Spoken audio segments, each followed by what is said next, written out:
que es, el que era y el que ha de venir, el Todopoderoso. Dios es eterno, no está afectado por el tiempo, el espacio ni la materia. El quinto principio que vamos a ver esta noche, solo Dios es digno de ser adorado, nadie más merece adoración ni puede ser objeto de culto. Dice la palabra, hablando Jesús en Mateo 4:10, entonces Jesús le dijo, vete Satanás, porque escrito está, al Señor tu Dios adorarás y solo a él servirás. Éxodo 23 dice, no tendrás dioses ajenos delante de mí. Y Apocalipsis 22, 9, 8, 9, Juan, yo Juan soy el que oyó y vio estas cosas, y después que la hube oído y visto, me postré para adorar a los pies del ángel que me mostraba estas cosas, pero él me dijo, mira, no lo hagas, porque yo soy consiervo tuyo, de tus hermanos los profetas y de los que guardan las palabras de este libro, adora a Dios.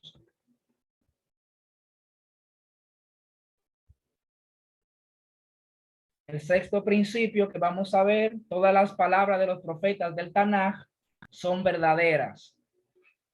Dice Amós 3:7, porque no hará nada Jehová el Señor sin que revele su secreto a sus siervos los profetas. Y Hebreos 1:1 dice, Dios habiendo hablado muchas veces y de mucha manera en otros tiempos a los padres por los profetas. Y es interesante, notarán que estoy tomando un texto del Antiguo Testamento y el Nuevo Testamento para que entendamos que el Antiguo Testamento y el Nuevo no están uno separado del otro, sino que uno es la continuación y a veces hasta la explicación del otro. O sea que si podríamos decir la Biblia debería ser un libro inseparable, no debería tener ni nuevo ni antiguo pacto, sino continuación del pacto hecho por el Eterno con el hombre. El séptimo principio que encontramos es la profecía de Moshe Rabenu es verdadera, que es el principal de los profetas. No hubo ni habrá otro de su nivel profético. La misma Biblia nos dice en Números 12, 6, 7, hablando del Eterno, y les dijo, oí ahora mis palabras, cuando hay entre vosotros profeta de Jehová, le apareceré en visión, en sueños hablaré con él, no así como Moisés mi siervo, quien es fiel en mi casa.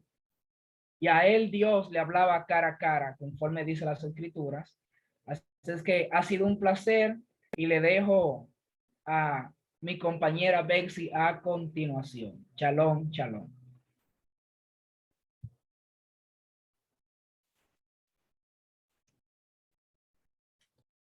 Excelente exposición, Pastor Junior. Me gustó que usted agregó textos a lo que ya yo había puesto anteriormente, y eso es muy importante. No sostenerse únicamente de las fuentes del profesor, sino que usted pueda hacer su propia argumentación, su propia línea de pensamiento. Pero acuérdese que aquí no estamos para que ustedes aprendan, sino para que ustedes sepan cómo aprender. Aquí no estamos para ponerlos a pensar, sino que usted sepa cómo pensar. Ok. Pues More, me voy a ausentar de una vez, ya que tengo visita, como le había comunicado en la tarde. Sí. Yo voy a estar viendo la grabación y la exposición de mis compañeros. Otra cosa importante, antes de que el Pastor Junior salga, escúcheme bien, para que se lo avisen a los demás estudiantes. El que no vino hoy tiene que ver esta grabación completa. Avísenselo a sus compañeros. Tienen la obligación de ver esta grabación completa, principio a fin. Los que no vinieron tienen que grabar su clase, subirla a YouTube, enviar el link al grupo, y todos sus compañeros tienen la obligación de ver las exposiciones de sus compañeros. ¿Se entendió eso? Bueno, cuento con voy a estar enviando más adelante, More, la diapositiva al grupo, por si alguien la quiere usar, ampliarla, etcétera. Así es que, shalom, shalom, compañero y Bexy, éxito. Bendiciones. Shalom, shalom. Gracias, otra vez. Pastor Junior. Bien, seguimos con la amada estudiante Betsy. Adelante. ¿Me puede permitir para compartir Sí, pantalla? sí, ahora mismo. Adelante, Betsy.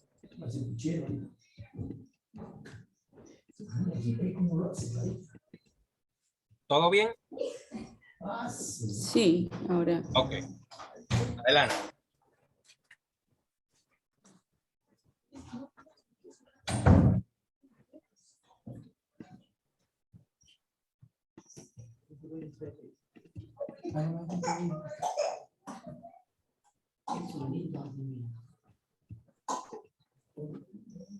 ¿Me dicen si lo ven?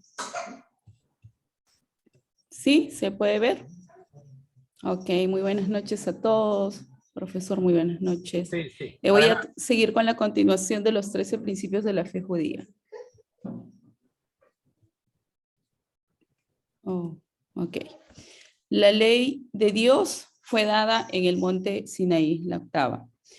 Este punto nos enseña que toda la Torah escrita, toda la Torah es escrita, toda Torah, como así también la Torah oral, son íntegramente divinas. Sería inconcebible que un Dios bondadoso creara seres racionales con conciencia moral del bien y del mal y no formara cuál es el bien y cuál es el mal. Recordemos que Dios informó a Adán, el primer hombre, cuáles eran sus deberes, y luego en la Torá encontramos las leyes que Dios ordenó a Israel en el pacto que hicieron frente al Sinaí y nuevamente a la entrada de la tierra de Israel.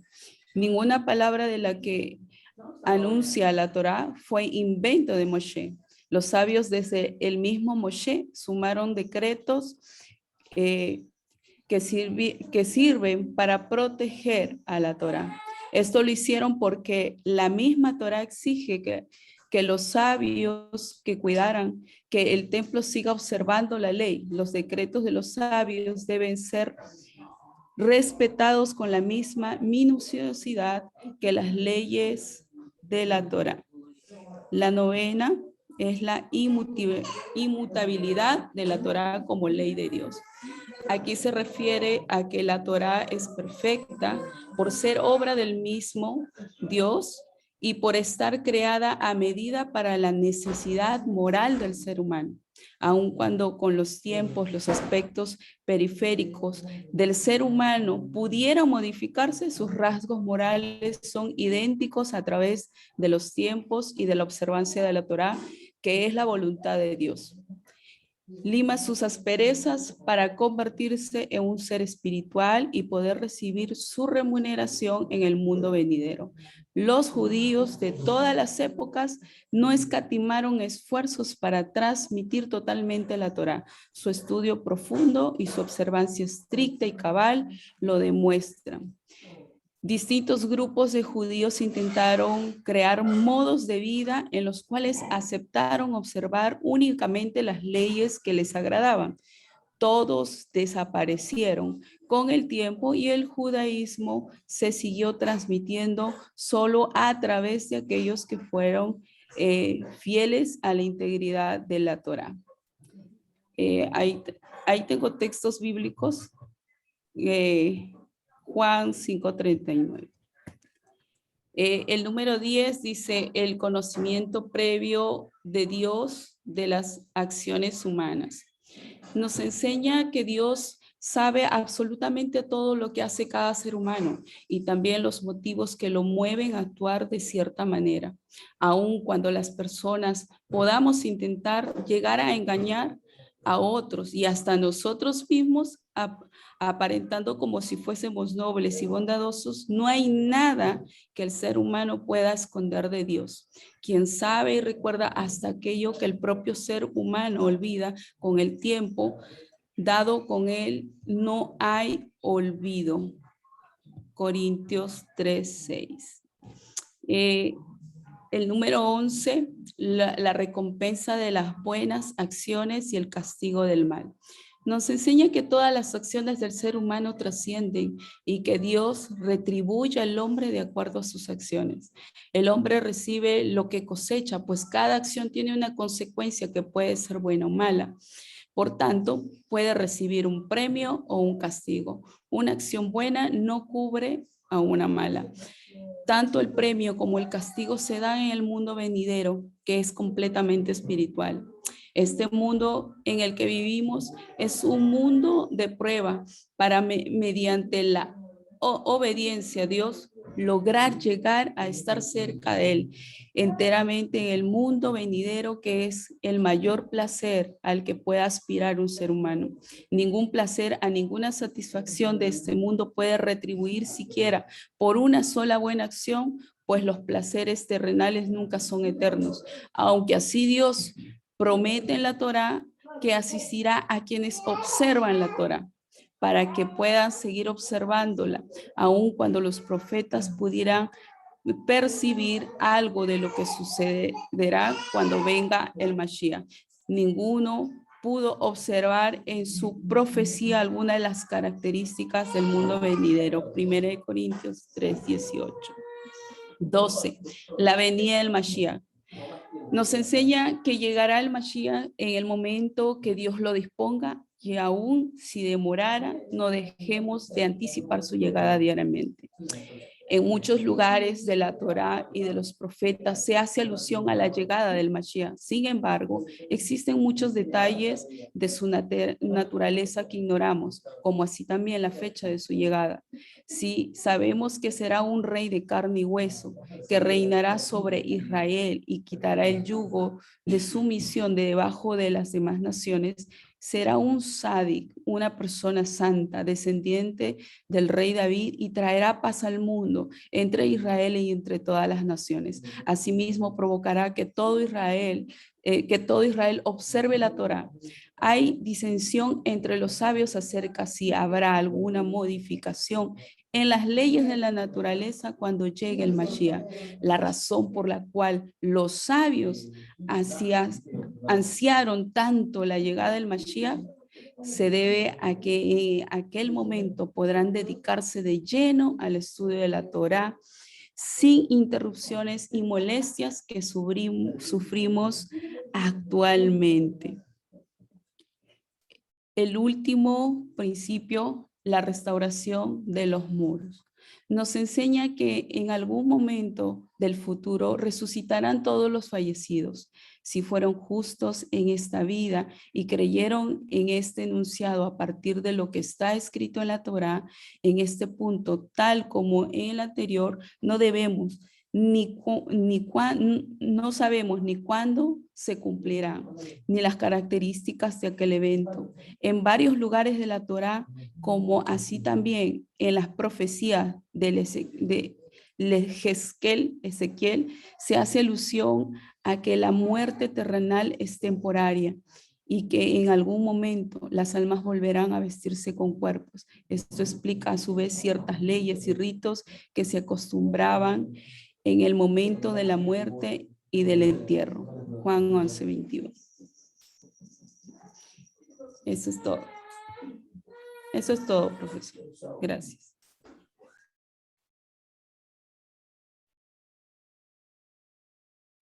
Puede,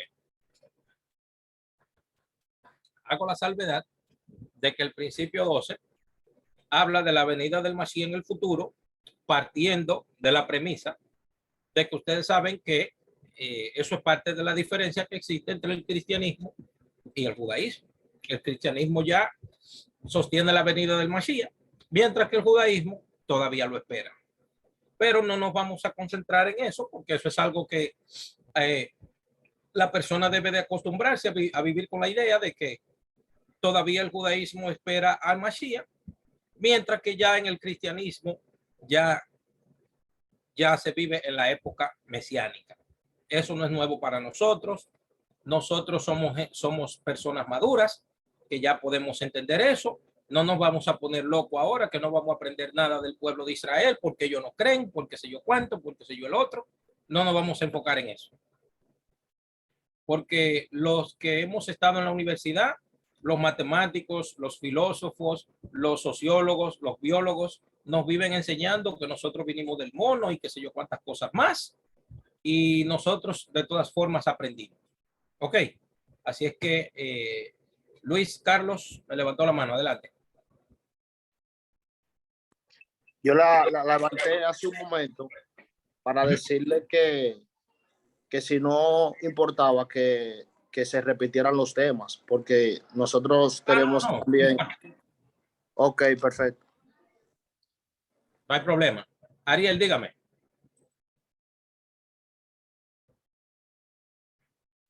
No se escucha.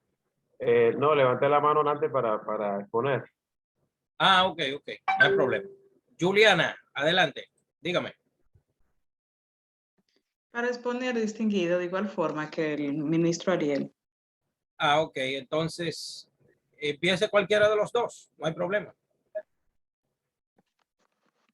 Como quiera, Juliana, usted o yo, como quiera. Te doy el honor. ¿Cuál va a empezar?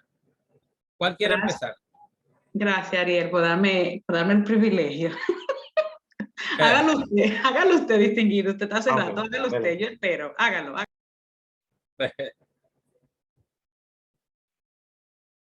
Necesito Bueno, que la estudiante Betsy, por razones, ¿verdad?, obvias, tiene que salir de la clase. También me pidió permiso. Ya usted sabe, Betsy, tanto usted como Junior tienen la obligación de ver esta clase completa. ¿Ok? Shalom, shalom, y que, como se dice en hebreo, Gracias. John Yudele Samea. Feliz cumpleaños. John Yudele Samea. Gracias. Bye. Bendición. necesito que me habilite, profesor. Ah, ok, voy. Adelante, Ariel, adelante. Vamos para allá.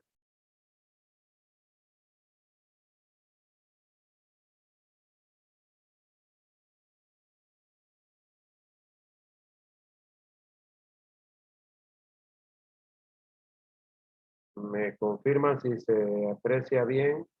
Si no, entonces.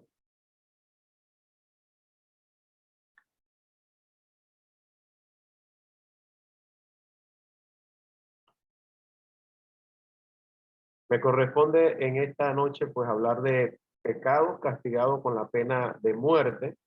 Vamos a ver una lista de pecados castigados con la pena de muerte. Vamos a entrar en materia de inmediato. El primero que vamos a ver es el adulterio para una mujer casada y su amante. De acuerdo a Levítico capítulo 20, versículo 10, dice que si un hombre cometiera adulterio con la mujer de su prójimo, el adúltero y la adúltera indefectiblemente serán muertos. Si bien es cierto, en el Nuevo Testamento nos muestra un ejemplo cuando le traen la mujer adúltera a Jesús para que él juzgue. Sin embargo, vemos que fue un juicio parcial, toda vez que la ley o la Torá enseñaba que ambos tenían que ser llevados y ambos tendrían que morir, lo que denota la parcialidad a la hora de hacer justicia desde esa época en tiempos de Yeshua. La otra cita bíblica está ahí también en Deuteronomio capítulo 22, que si fuere sorprendido alguno con la mujer de con una mujer casada, con marido, ambos morirían, como lo acabo de explicar. Entonces, el adulterio era uno de esos pecados que era castigado con la pena de muerte. El otro pecado que vamos a ver de acuerdo a Éxodo 22:19 es el bestialismo. Cualquiera persona que cohabitare con bestia morirá. La palabra cohabitar en hebreo es la palabra shakab, que implica literalmente tener relaciones sexuales con un animal. Entonces, el bestialismo, de acuerdo a Éxodo 22. Ariel, perdón, Ariel, escúcheme. Recuerden todos que tienen un total de 5 minutos, que se me había ido de la mente. A partir de aquí, usted tiene 5 minutos, ¿ok? Es correcto, no, yo estoy claro en el tiempo, por eso voy rapidito. Ok. Entonces, el bestialismo es otro de los pecados de muerte que establece la Biblia. De igual forma, allí dejo otra cita bíblica, el Levítico 20:15 y 16 para fortalecer el acompañamiento bíblico de ese pecado de muerte. Otro pecado es la blasfemia. Está en Levítico 24:16. Y el que blasfemare el nombre de Jehová ha de morir, toda la congregación lo apedreará, así el extranjero como el natural, si blasfemare el nombre, que muera. Un ejemplo de ello lo encontramos cuando Jesús ya está arrestado y el sumo sacerdote le pregunta: te conjuro por Dios que me digas si eres tú el Cristo, si eres tú el Hijo de Dios. Y él dijo: yo soy. Y en ese momento el sumo sacerdote rasga su vestido en señal de que el único que podía pronunciar el nombre una vez al año era él como sumo sacerdote, y Jesús está asumiendo o está mencionando el nombre de Dios, y por eso el sumo sacerdote toma esa actitud de rasgar el vestido. Tercer pecado que vamos el cuarto, perdón, es el sexo matrimonial, prematrimonial, lo que se conoce literalmente como fornicación. Es otro pecado de muerte que nos dice Deuteronomio capítulo 22, versículos 20 al 21. Mas si resultare verdad que no se halló virginidad en la joven, entonces la sacarán a la puerta de la casa de su padre y la apedrearán los hombres de su ciudad, y morirá por cuanto hizo vileza. Este es otro pecado de muerte que a la hora de contraer matrimonio, si el marido se daba cuenta que no era señorita, no era virgen, la exponían y tenía que morir literalmente. Otro pecado de muerte es el falso testimonio. Cuando se levantare testigo falso contra alguno y testificare contra él, entonces dice que se necesitaba 2 testigos para poder afirmar esa verdad. Y si el testigo fuere falso, de acuerdo a lo que dice Deuteronomio, a él tendría que pasarle lo mismo que él deseaba para su prójimo. Un ejemplo de ello lo vamos a encontrar en el caso de Amán, cuando miente para conseguir la destrucción del pueblo hebreo, y Mardoqueo, y sin embargo la horca que hizo para Mardoqueo le sirvió para él mismo. Otro pecado es la falsa profecía. De acuerdo a Deuteronomio 18:20, dice que el profeta que tuviera la presunción de hablar palabra en mi nombre, a quien yo no le haya mandado hablar, o que hablara en nombre de dioses ajenos, el tal profeta morirá. Entonces, más claro no puede estar. Debemos entender que toda palabra profética realmente debe ser revelada por Dios y no presunciosa, para no caer en este tipo de pecado. El próximo que vamos a ver son las relaciones homosexuales, tácito y entendido, pues que creo que no hay mucho que ahondar, pero sí por lo menos ver la cita bíblica en Levítico 20:13, donde dice: si alguno se ayuntare con varón como con mujer, abominación hicieron, ambos deben ser muertos, sobre ellos será su sangre. Entonces, otro pecado de muerte en la Torá, la cual es prohibido. Otro pecado de muerte es la idolatría, de acuerdo a Deuteronomio capítulo 17, del 2 al 7, donde nos enseña la palabra del Señor que Dios condena literalmente la idolatría, porque nadie debe adorar a otro Dios, solamente a Él como el único Dios. Otro pecado de muerte son las relaciones incestuosas o antinaturales.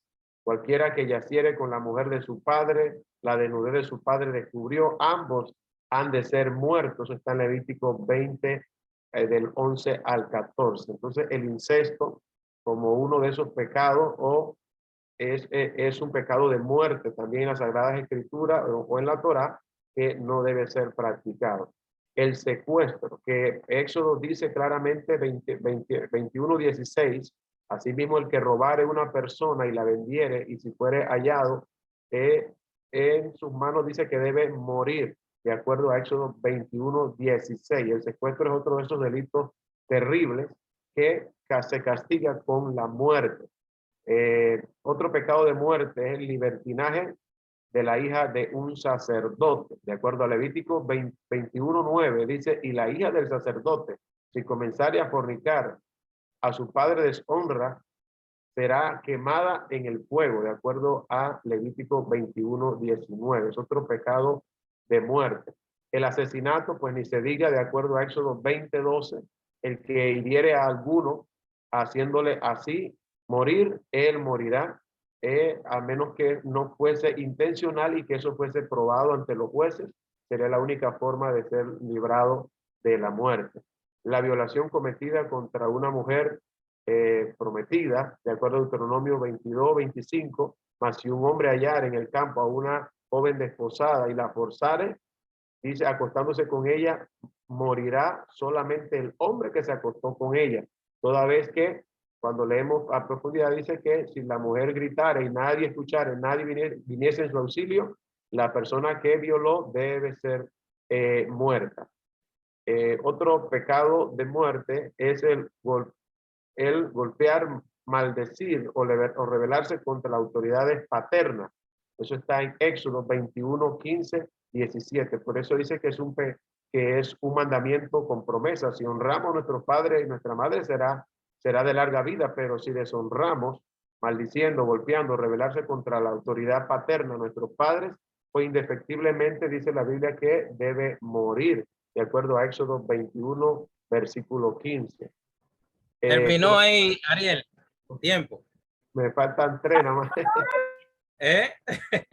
Le faltan 3 nada más. Y eso que no me dejó profundizar, porque eso que va. Sí, ya. Está bien. Tiempo cero. Bien. Para aclarar, puede cancelar la página ya. Para aclarar, debo mencionar lo siguiente. En el pecado que usted leyó como sexo prematrimonial, eso no es pecado, o sea, eso no es lo que dice allí, no es sexo prematrimonial, no es eso. Lo que pasó fue que el hombre que se casó con la mujer encontró una falla en ella. Ahora, el texto de la Torá no dice en ningún lado que es algo odioso en la mujer. Eso lo dice la tradición oral judía, es lo que explica eso. Porque si usted se lee a Éxodo, Levítico, Número, Deuteronomio, usted lo va a leer completo y usted no va a encontrar que eso lo explica la tradición judía. ¿Entiende? Que es algo ignominioso o algo odioso. Entonces, eso que el hombre encontró, que puede ser, por ejemplo, que se haya dado cuenta que no haya sido virgen, ¿entiende? Eso lo explica el Talmud. Hay diferentes tratados en el Talmud que explican eso. Eso no está hablando de sexo prematrimonial, olvídese de eso. No está hablando de eso. En cuanto a los profetas que hablan en nombre de Dios sin Dios haber dicho nada, que Hashem tenga misericordia, porque ustedes saben que el así dice Jehová, como viven diciendo, sin Dios haber dicho nada. Ahora, si ustedes quieren, hacemos lo siguiente. Decimos que esos mandamientos están eliminados y ya nos saltamos todo eso. Y seguimos errando. ¿Ustedes qué opinan? Decimos mejor que ya pasaron y seguimos cerrando en esa parte. ¿Qué creen ustedes? Yo pienso que no, profesor, porque en este tiempo hablar una palabra que no es de Dios, eso está fuera de contexto. Y en cuanto al pecado de deshonrar padre y madre, eso incluye llamarlo por su nombre también. Oye, usted no puede llamar a su mamá y a su papá por su nombre, sea usted de la edad que sea. Hay gente que, no, que Juan, venga acá, y Juan es su papá. Usted no puede llamar a su papá por su nombre. Eso es una falta de respeto a su padre o a su madre. De hecho, la halajá dice, la ley judía, la ley oral judía dice, que si usted va a llamar a su mamá y hay 2 personas con el nombre de su madre, o sea, su mamá y otra, por ejemplo, se llaman Marisa, y Marisa, usted tiene que especificar que es a la otra que usted está llamando y no a su mamá. Porque si su mamá responde, ahí usted le está faltando respeto a su mamá y a su papá. ¿Entiende? Mucho cuidado con eso. Usted no puede llamar a su mamá y a su papá por su nombre. Eso no se hace. Ni siquiera se puede sentar en la silla que se sienta su mamá y su papá a comer. Es una falta de respeto a su mamá y a su papá. Para que lo sepa. Profesor, perdón. Ajá. No entendí bien la parte de cuando dos madres tienen el mismo nombre. ¿Se la puede repetir otra vez? ¿Cuál? Que usted dijo que si otra persona tiene el mismo nombre de mi madre que no la pude llamar y me perdí ahí en la explicación. Usted tiene que, por ejemplo, si el papá suyo se llama Juan y hay otro hombre al lado de él que se llama Juan, usted tiene que especificar: Juan, el que no es mi papá, venga acá. O si tienen apellido, Juan Valdés, venga acá. Especificar que no es al papá suyo que usted está llamando. Tiene que especificarlo, porque el papá suyo usted tiene que respetarlo. Y eso incluye no llamarlo por su nombre. Ok. Así es que mucho cuidado con los mandamientos, ¿eh? Mucho cuidado con eso. Una pregunta, profe, una pregunta. Ajá. ¿Eso es cerco o es parte del mandamiento así? ¿Usted qué cree que es eso? ¿Perdón? Yo creo que es cerco. Bueno, para mí no es cerco. Para mí es Ok. honra. Bueno, Para mí es lectura de cómo los sabios de Israel la leen la Torah. ¿Entiendes? Claro. Ahora, si usted lo quiere tomar como cerco, tómelo. Yo no tengo ningún problema. No tengo ningún problema. Sigo entonces No, pero con... incluso, profesor, antes de que usted pase a la otra parte, incluso en República Dominicana incluso es incómodo decirle, llamarlo padre por su nombre, uno se siente tan raro. pero hay gente que lo hace. No, sí, hay gente que lo hace. Hay gente que lo hace. Pero, Hay gente que lo hace. Usted sabe lo que dice el Talmud. El Talmud dice que Rabí Ismael encontró a su mamá afuera de la casa, una señora mayor, y se le rompieron las sandalias. Y Rabí Ismael, hasta que su madre llegó a su casa, puso sus manos para que su mamá pisara encima de las manos, para que no pisara el piso, para que no maltratara sus pies en las piedras. Y las manos se le enfermaron porque le echó callo ahí. Y fueron los sabios a visitarlo. Y cuando lo vieron, le preguntaron qué le pasó, por qué las manos se le habían enfermado. Y cuando, él le explicó lo que pasó, que él le dijo que le puso las manos para que su mamá no pisara en el pie, o sea, en las piedras. ¿Sabe lo que le dijeron los sabios? Aunque hubieras hecho más de ahí, no estás todavía ni cerca de cumplir con el mandamiento que dice la Torá de honrar al padre y a la madre. Aunque hubieras hecho más de ahí. Sí, porque eso me suena como la procesión cuando pagan manda y se golpean y hacen un montón de cosas. Y después de ahí, nunca más. Ya lo sabe. Incluso usted debe reducir, discutir con su madre y con su padre y quedarse callado cuando habla con usted. ¿Entiendes? Rabino, Adelante. estaba buscando el icono para levantar la mano y no lo encontré, por eso interrumpí sin que me dieran la palabra. Ok. Me gustaría, profesor, que nos ilustrara cómo podemos nosotros, de una forma práctica, Ajá. distinguir entre un mandamiento y un cerco. Porque al menos a mí me ayudaría, porque me evitaría la subjetividad de la persona. Sí. Simplemente por ilustrar, en el caso de la pregunta que hicieron, yo pude haber dicho, para mí es un cerco. Sí. Usted responde, para ti es un cerco, pero para mí es un mandamiento. Entonces, si pudiera brevemente podernos dar una pista de cómo nosotros no llamarle cerco a las interpretaciones rabínicas de los sabios, para evitarnos el problema de uno estar pensando que algo opcional cuando es realmente algo mandatorio. No sé si me explico. Claro, yo lo comprendo. Okay, Totalmente. Gracias. Sí, yo lo comprendo totalmente. Déjame ver. Vamos a dejarlo para la última parte de eso. Ok. Para yo señalar algo que tengo aquí. Voy a dejarlo. Hay una musiquita bonita por ahí. Sí. Bien, sigo con la interesantísima y estimada estudiante Juliana Gómez con la Gracias. exposición siguiente. Luego, ¿quién Gracias. sigue después de Juliana? ¿Quién va a continuar? Vamos a exponer Ah, la sigue. ministra Kashna Gaona y yo, el mismo tema. Ok. Luego seguimos con el apóstol. Adelante, Juliana. Déjeme Permítame colocarla como... compartir pantalla. Sí, ok.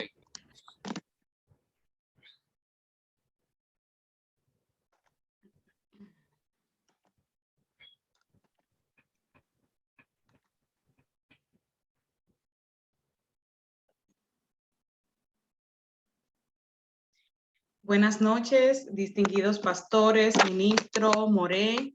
Gracias por la oportunidad que nos concede en esta noche de exponerle las 7 leyes no ágidas o universales.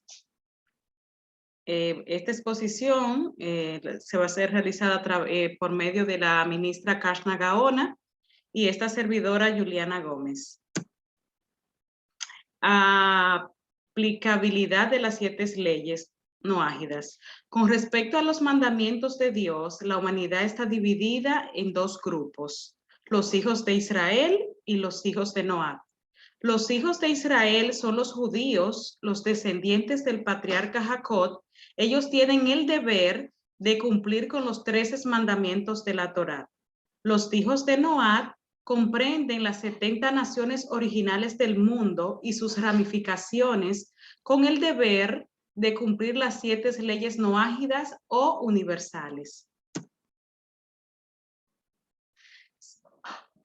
Nos preguntamos cuáles son esas 7 leyes. Entre ellas son, la primera es la idolatría, blasfemia, asesinato, robo, relaciones sexuales, comer la carne de un animal vivo, establecimiento de cortes de justicia. Cumplimiento de las 7 leyes. Todas las leyes son prohibiciones. Los hombres y mujeres son iguales de responsable en observar las 7 leyes. Es materia, un segundito.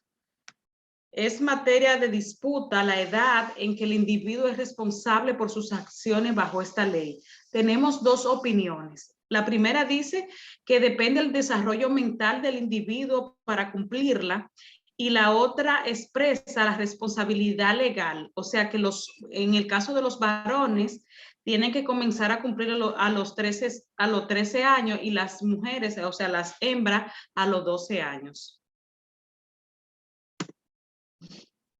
Beneficios de cumplir a cabalidad las 7 leyes no ágidas. Ellos expresan que cuando el ser humano cumple a cabalidad estas 7 leyes, tiene una elevación del alma. Además, la persona se constituye en uno de los Hasidei Umot HaOlam, que significa justo entre las naciones, y recibe un lugar en el mundo eterno. Además, un Ger Tosha, que significa prosélito de la puerta, esta persona tiene permiso de vivir en la tierra de Israel y entrar al santo templo en Jerusalén y ofrecer sacrificios al Dios de Israel. Excepciones de las 7 leyes no ágidas. A pesar de que los hijos de Noé tienen como obligación solo el cumplimiento de las 7 leyes, se le está permitido observar cualquiera de los 613 mandamientos de la Torá con propósito de recibir recompensa divina. Observar el Shabbat, observar las fiestas judías, estudiar aquellas partes de la Torá que no se aplican al servicio noágico para con Dios, escribir, estas son las excepciones, o sea, las que están enumeradas aquí son las excepciones que ellos no tienen que cumplir. Observar el Shabbat, observar las festividades judías, estudiar aquellas partes de la Torá que no aplican al servicio noágida para con Dios, escribir un rollo de la Torá o recibir una alijá de la Torá, escribir o vestir tefilín, las filanterías que se usan durante el rezo judío, escribir una mesuzá, un pergamino particular que contiene porciones de la Torá, o instalarla en el marco de la puerta. Excepciones de las 7, no, eso ya, vamos. Ahora vamos a pasar con la ministra Kashna Gaona desarrollando cada una de las 7 leyes. Distinguida. ¿Me pueden escuchar? Sí, señora. ¿Me pueden escuchar? Ok. Como la hermana Juliana había dicho, son siete de ellas, y la primera vamos a comenzar con la idolatría, que es el mandamiento que prohíbe la idolatría. Enseña que no se debe adorar cualquier cosa creada o alguna, ni un ángel, ni una planta, ninguna estrella, ninguno de los 4 elementos de la tierra, agua, aire y fuego, ninguna otra cosa formada por ellos. Es adoración idolátrica, incluso cuando el individuo conoce que Dios es el ser supremo y reverencia la creación solo como una forma de glorificar tanto la grandeza de Dios como su capacidad para crear las cosas y seres notables. La idolatría lo podemos encontrar en Levítico 26:1. La siguiente. La blasfemia es otra de las 7 leyes noágidas. La blasfemia es el acto de maldecir al Creador. Es un acto atroz. La blasfemia es el único medio por el cual no se transgrede las 7 leyes universales exclusivamente. A través de la facultad de hablar, la prohibición en contra de la blasfemia viene a enseñarnos a no hablar en contra de Dios ni a disminuir su majestad a manera alguna intencionalmente, palabras para afectar la reverencia y fe de la que se debe. Eso lo podemos encontrar en Mateo 12:31. Disculpe que vaya tan rápido, es que la alergia aquí me está matando. El asesinato. El mandamiento que prohíbe el asesinato fue explicablemente establecido por Dios. Quien quiera que derrame sangre de hombre, por hombre, será su sangre derramada, porque él hizo al hombre a su imagen. Y si una persona mata a un enfermo terminal o a alguien que está por caer sin remedio de lo alto de un acantilado, o a alguien que de por cierto morirá de un momento a otro por alguna otra razón, transgrede el mandamiento que prohíbe el asesinato, y en consecuencia las cortes lo habrán de castigar. Este juicio ubica firmemente la idea de muerte digna o eutanasia en la categoría de asesinato. El suicidio está prohibido bajo las 7 leyes universales, y eso lo podemos encontrar en Mateo 5:21. De las relaciones sexuales. Un noahida tiene prohibidas ciertas relaciones con parientes y con otras personas que no son de la parentela, madre, aun si el nacimiento del noahida se debió a que su madre fue seducida o violada, padre, hija, tía, tanto por el lado paterno como por el lado materno. Bajo las 7 leyes, un varón tiene permitido tener relaciones con un pariente político después de la muerte del pariente que se establece el nexo. De acuerdo con algunas opiniones, esto incluye a la esposa del padre, no a su madre después que el padre fallece.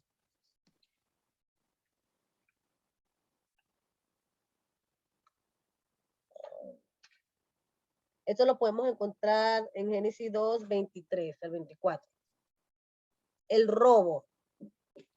De todas las prohibiciones presentes en el marco de las 7 leyes universales, la concerniente al robo es quizás la más difícil de obedecer u observar.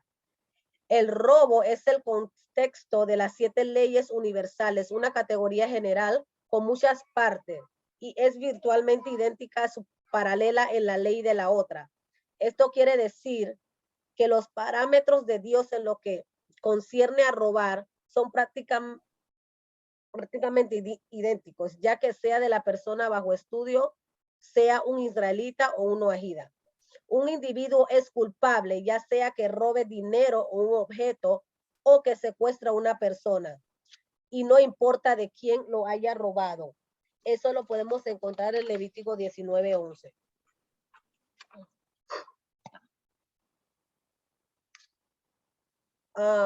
El miembro de un animal vivo. Este mandamiento es explícito.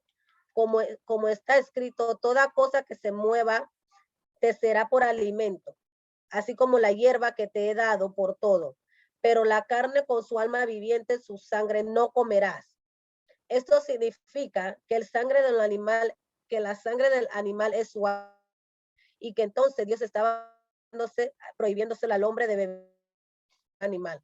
El alma del animal está contenida dentro de la sangre, y esto se refiere al mandamiento, porque cuando un animal muere, se desprende. En tanto que esta alma vital permanezca dentro del animal, su carne es su alimento prohibido para el hombre. Eso lo podemos encontrar en Génesis 9:3-4. Y la última, las cortes de ley. Los hijos de Noah tienen como mandamiento el establecer cortes de ley que velen por justicia y que mantengan tanto la rectitud como la moralidad humana en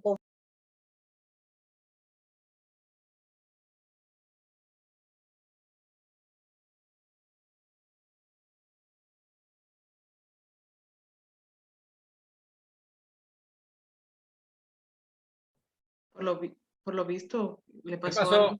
¿Qué pasó, Carla? ¿Qué pasó? Voy a terminarlo para que el tiempo nos apremie. Cortes de ley. Los hijos de Noah tienen como mandamiento el establecer cortes de ley que velen por la justicia y mantengan tanto la rectitud como la moralidad humana en conformidad con las 7 leyes universales.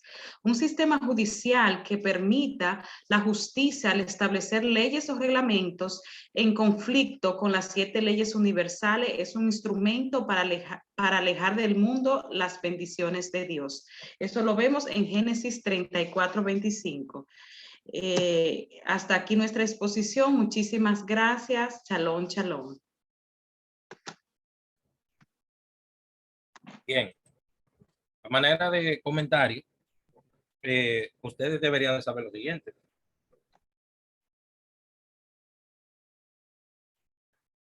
Las restricciones que aparecen ahí para los gentiles,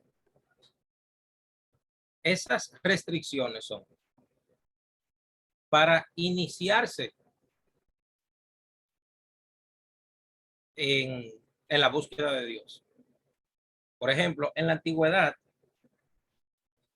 cuando un gentil iba a vivir a la tierra de Israel y ese gentil quería trabajar en la tierra de Israel, no a vivir de manera, vamos a decir, ciudadana, sino que iba por, como van los dominicanos a Estados Unidos, que van, vamos a decir que por un contrato de trabajo, por ejemplo. A ellos, aunque no se convirtieran a la religión de Israel, por así decirlo, se les prohibía esas 7 cosas. O sea, mientras usted viva aquí en Israel, usted no puede maldecir el nombre de Dios. Usted no puede robar. Usted no puede hacer idolatría. Usted no puede tener relaciones sexuales ilícitas ni con animales ni con personas. ¿Entiende? Tenía que someterse a las cortes de justicia. ¿Entiende? Ahora, si el gentil decidía unirse al pueblo de Israel, entonces, en el caso de las mujeres, tenían que sumergirse en las aguas, y en el caso de los hombres, tenían que circuncidarse. Menciónenme un caso de conversión en el Tanakh, en la Biblia hebrea. ¿Quién me menciona un caso? Adelante, apóstol. Pudiéramos hablar de Ruth, la moabita. Exactamente, exactamente. Ruth la Moabita, la conversa por excelencia. Fíjense que cuando ella le dice a Naomi, Noemí, a Naomi, le dice, tu pueblo será mi pueblo. ¿Qué implica el pueblo? ¿Qué implica eso? Aceptar los mandamientos del pueblo. La nacionalidad, ¿Verdad? Exacto. la sociedad civil. ¿Entiendes? Las costumbres. Las costumbres. Y luego le dice, y tu Dios será mi Dios. ¿Qué implica eso? Ahí aceptó. ¿Qué implica tu Dios será mi Dios? ¿Qué implica eso? Que sus creencias eran mis creencias. Se convirtió, exacto. ¿Entiendes? Implica la religión, entre comillas, por así decirlo. ¿Entiendes? Entonces, ¿qué pasa en Hechos 15? ¿Qué método utilizan los apóstoles para darle entrada a los gentiles según Hechos 15? ¿Qué método utilizar? Hay 4 en el versículo 7, profesor. Exactamente. Abstenerse de los ídolos, de fornicación, de ahogado y de sangre. Ven, lo mismo que las leyes de Noé. ¿Por qué? Porque los apóstoles esperaban que en la segunda o en la tercera generación de esos gentiles que se unieron a la comunidad judía creyente en Jesús como el Mesías, que con el paso del tiempo, según Hechos 15:21, esos gentiles se iban a judaizar poco a poco. ¿Entiendes? Eso era lo que los apóstoles esperaban. Ahora, ¿quién escribió contra los judaizantes? Porque hoy en día, no, porque los judaizantes por aquí, que los judaizantes por allí. ¿Quién inventó eso de los judaizantes? ¿Saben ustedes quién fue el primero que utilizó esa palabra? Marción del Ponto, en el siglo II, después de la era común. Y cuando él se refirió a los judaizantes, ¿sabe a quién fue que se refirió? A los judíos de Jerusalén, que creían que Jesús era el Mesías, pero que seguían guardando toda la ley. ¿Entiende ya? Entonces, Marción escribió una carta contra los judaizantes, una obra contra los judaizantes. Señores, esa es la realidad histórica y nadie la va a cambiar. Esa es la realidad histórica. Y él los ofendió a ellos. ¿Sabe cómo él los llamó? A los judaizantes. Él los bautizó bajo el nombre de los ebionitas. Ebionitas le llamó él a ese grupo. Solamente les quería mencionar eso para que lo tengan ahí. Bien. Voy a poner entonces al apóstol Emerson Espinosa para que pueda compartir pantalla. Y a partir de aquí tiene 5 minutos. Adelante. Ok, bendiciones. Yo no voy a compartir la pantalla, no preparé diapositivas. Ok. Junto con el pastor Luis Carlos, tomamos el tema de los 13 principios de la fe judía. Entonces voy a iniciar compartiendo el primer principio que nos habla de la existencia de Dios. Y lo que Rambam intentó dejar para la posteridad fue la idea de la existencia absoluta, perfecta, en todo aspecto posible y racional, de que Dios es real y que Dios existe, que es la causa de todo, que existe por sí mismo y que todas las cosas, como dijo Rav Shaul, subsisten, dependen y están sostenidas en él. Nos dice este principio que no hay sabiduría en nosotros cuando a nuestra memoria llega la idea de que es posible la existencia de algo como lo conocemos, separados de Dios. Él es todo, lo llena todo y sustenta todas las cosas. Por lo tanto, una de las frases que reza al principio es que la creación existe por él, y si aún lo creado no existiera, él igual seguiría existiendo sin la creación. De hecho, una forma más sencilla de explicarlo es que Dios fue Dios no por el hecho de haber manifestado la creación, sino que ya de antemano así lo era. Por lo tanto, él afecta todas las cosas, pero las cosas a él no lo afectan. Eso es con relación a su existencia. El segundo principio, que nos habla de la unicidad de Dios, la indivisibilidad de Dios, nos deja claro la idea de que no hay nada como Él, y Él es uno. Obviamente, esto es uno de los principios que choca mucho con relación a la doctrina del cristianismo, que habla de la persona de Dios, tratando de explicarlo desde una perspectiva trina o compuesta, pero el principio nos enseña que no hay manera de poder comparar a Dios con nada creado, nada compuesto. Si se hace referencia a los géneros, como por ejemplo el género animal, el género vegetal, no podemos, el género humano, no podemos asociar a Hashem de esa misma manera, ni tampoco en cuanto a la composición del hombre, como se describe en algunos contextos, de una composición de espíritu y cuerpo, o espíritu, alma y cuerpo. Sencillamente, como establece Deuteronomio de Barín, como Hashem se reveló al pueblo: yo soy uno, no soy dos, no soy tres ni cuatro, sino que nuestro Dios es uno solo. El tercer principio nos habla a nosotros de que Dios es espíritu y que no contiene cuerpo como lo que nosotros conocemos. Es bueno entender que el ser humano, con su mente finita, trata de interpretar a un Dios infinito. Entonces, nuestro Dios es tan misericordioso, por decirlo de alguna manera, que prácticamente se degrada en cuanto a concepto para poder ser entendidos por nosotros. ¿Qué quiere decir eso? Que hablamos y vemos en las escrituras expresiones como las manos de Dios, las espaldas de Dios, el rostro de Dios, pero Dios no tiene ni mano, ni espalda, ni rostro como lo que nosotros los seres humanos entendemos.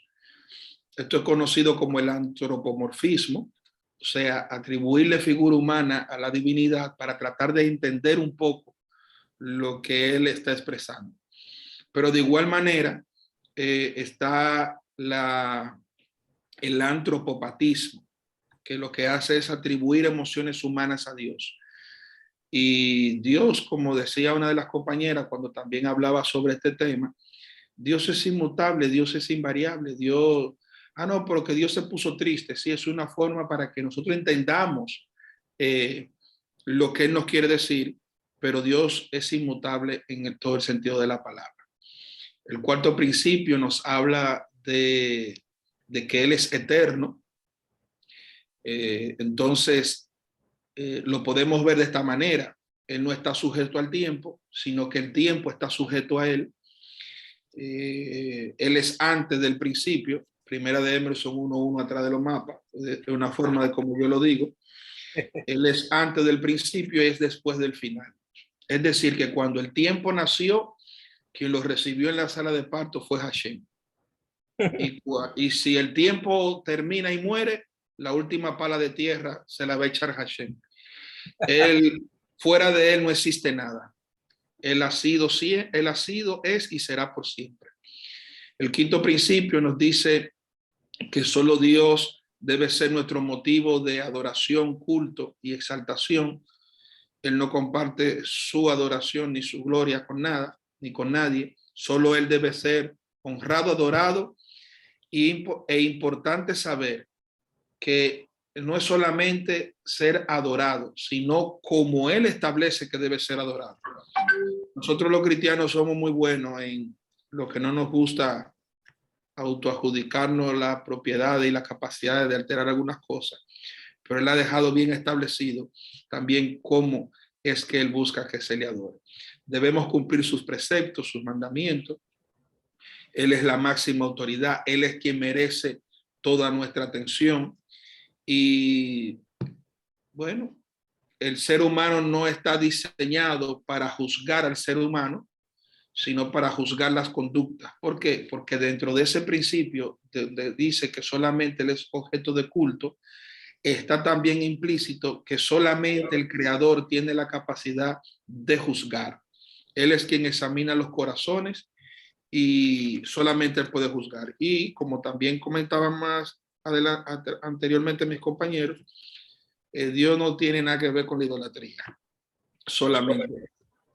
El sexto principio guarda mucha relación con el séptimo, porque el sexto principio nos habla de la revelación que Hashem ofrece al ser humano por medio de sus instrumentos, los profetas. Y el principio número 7 nos hace como una comparación. Tiempo, Emerson. Entonces son unos tiempos proféticos, pero está bien. Sí, sí. El pastor Luis Carlos, está bien. Ok, entonces, bien. Seguido de mi compañero, el apóstol Emerson. Pido disculpas que no puedo poner la cámara porque el internet está un poco degradado y cuando viene a ver lo pongo y se me va la señal. Ok, 5 minutos a partir de aquí. Seguimos con el octavo principio. Vamos a adoptarlo conforme a las escrituras. En Deuteronomio 5:1 llamó Moisés a todo Israel y le dijo: oye Israel, los estatutos y decretos que yo pronuncio hoy en vuestros oídos, aprenderlo y guardarlo para ponerlo por obra. La Torá es de origen divino. Esto es saber que toda la Torá que se encuentra en nuestras manos hoy en día es la que recibimos por mano de Moisés, nuestro maestro, y que en su totalidad procede de Dios. Es decir, que la Torá se le reveló a Moisés en forma completa por parte de Dios. Número 16:28. Y dijo Moisés: en esto conoceréis que Jehová me ha enviado para que hicieses todas estas cosas y que no la hice de mi propia voluntad. Moisés nada hizo por su propia cuenta, sino que todo lo que hizo fue por la voluntad del Padre. El noveno principio los apoyamos en el libro de Deuteronomio o de Barín 13:1. Cuando se levante en medio de ti profeta o soñador de sueño y te anunciare señal o prodigios, y si cumpliere la señal o prodigio que el tal anunció diciendo: vamos en pos de dioses ajenos que no conociste y sirvámosles, no darás oído a la palabra del tal profeta, ni al tal soñador de sueño, porque Jehová vuestro Dios os está probando para saber si amáis a Jehová vuestro Dios con todo vuestro corazón y con toda vuestra alma. Se refiere a la invariabilidad de la Torá, es decir, que la Torá de Moisés no será anulada ni cambiada por Dios, como así tampoco Él la reemplazará por otra. Asimismo, no se le puede agregar ni quitar nada. Tanto la Torá escrita como la Torá oral, como está escrito, no le agregarán a ella ni menguará nada de ella. Apocalipsis habla sobre esto también. Hay de aquel que le añada o que le ponga a estas escrituras, porque si lo hace, las plagas que están en ella le vendrán. Décimo principio: los ojos de Jehová están en todo lugar, mirando a los malos y a los buenos. Proverbios 15:3. Ezequiel 8:12. Y me dijo: hijo de hombre, ¿has visto las cosas que los ancianos de la casa de Israel hacen en tinieblas, cada uno en sus cámaras pintadas de imágenes? Porque dicen ellos: no nos ve Jehová. Jehová ha abandonado la tierra. Dios conoce todos los actos del hombre y no le están ocultos. Están escritos: grande en consejo y poderoso es Dios, cuyos ojos están puestos sobre todos los caminos del hombre. Jeremías 32:19. Y fue dicho, y vio Dios que se multiplicó la maldad del hombre sobre la tierra. En el libro de Génesis 6:5. Más aún las quejas de Sodoma y Gomorra, pues son inmensas. Todos ellos nos hablan acerca de este 10º principio. El 11 principio, Éxodo 32:32, 11. Que perdone ahora su pecado, y si no, ráeme ahora del libro que has escrito. Y Jehová respondió a Moisés: al que pecare contra mí, a este raeré yo de mi libro. Dios recompensa a aquel que realiza los preceptos de la Torá y castiga a todo aquel que transgrede sus prohibiciones. Con respecto a la recompensa mayor, indudablemente se trata del mundo venidero, y el peor castigo es la aniquilación del alma. Lo que quiere decir es que si nosotros violamos los preceptos, los mandamientos del Todopoderoso, pues hay una pérdida eterna, y si nosotros guardamos sus principios, pues hay una salvación eterna. 12 principios. La época mesiánica, Deuteronomio 33. Entonces Jehová hará volver a tus cautivos y tendrá misericordia de ti, y volverá a recogerte de entre todos los pueblos a donde tú te hubieses esparcido, Jehová tu Dios.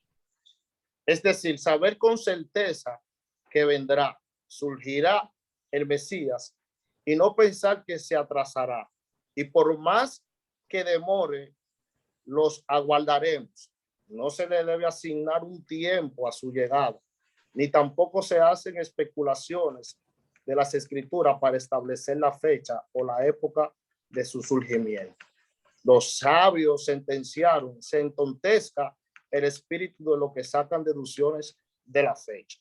Lo que quiere decir que sabemos que él viene, pero mientras es su llegada, nosotros pues nos vamos preparando. 13 principios, ya para culminar, lo voy a dividir. Dicen los 13 principios están divididos en 3 categorías. Del 1 al 5, inclusive tratan acerca de Dios. Del 6 al 9, inclusive hablan acerca de la profecía. Y del 10 al 13, tratan de la recompensa y el castigo. Eso es todo. Buenas noches, bendiciones. Wow, excelente. Me gustó esa aplicación, Pastor Luis. Me gustó de verdad, muy buena. Gracias. Sí, muy buena, de verdad.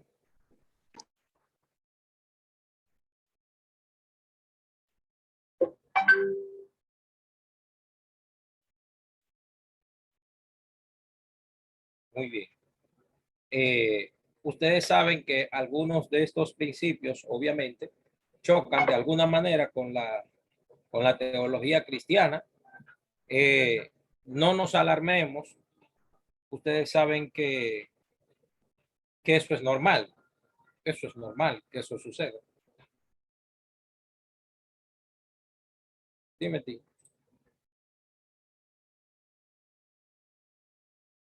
Digo que eso es normal, que ese tipo de choques, ¿verdad? Teológicos, de comprensión, etcétera.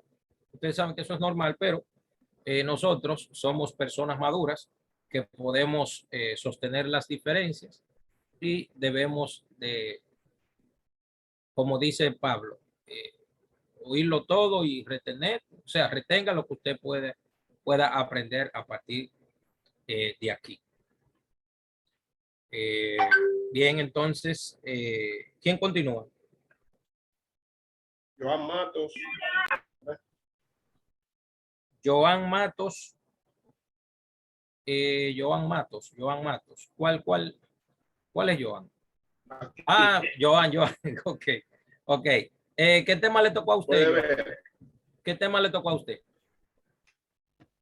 Los 10 mandamientos. ¿Usted lo va a explicar todo solo o tiene alguien más?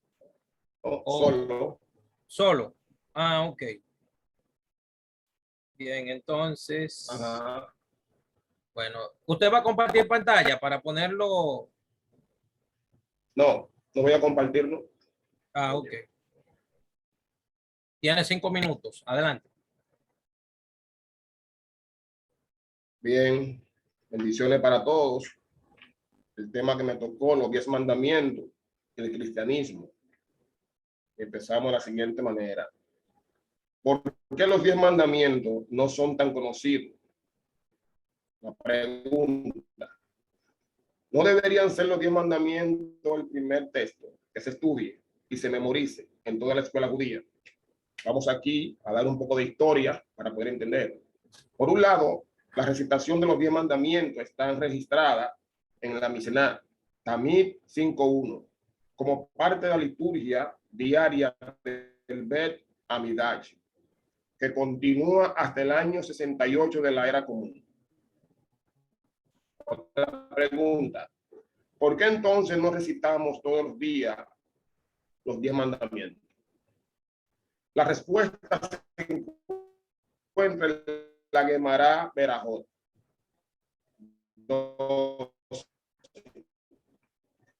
Varios rabinos en el siglo 3 y 4 de la era común trataron de reinstituir la citación de la diáspora. Jovan, la corte rabínica no lo utiliza. Jovan, apague el video para que se entienda lo que usted habla, porque es que no se entiende, ¿no? A ver si le ayuda más así.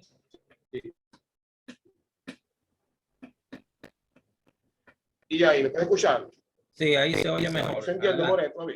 Sí, adelante. Bien. Decía que la respuesta se encuentra en la Gemara Berajot 12. Varios rabinos en el siglo 3 y 4 de la era común trataron de reinstituir la recitación de los 10 mandamientos en Babel, que en ese entonces era el epicentro de la vida judía, de la diáspora. Pero la corte rabínica no lo autorizaron. ¿Por qué? Porque las críticas, palabras que usa la Gemara en hebreo son, más o menos, debido a la escandalosa idea y práctica de los herejes. Pero ¿a qué y a quién se refiere la Gemara con el término hereje? Seguimos. En el Nuevo Testamento, escrito en los tiempos de la Gemara, siglo 3 y 4 de la era común, se habla de los 10 mandamientos como lo único precepto revelado directamente por Hashem. Y por lo tanto, se lo toman como los únicos mandamientos que son obligatorios para los seguidores de la iglesia.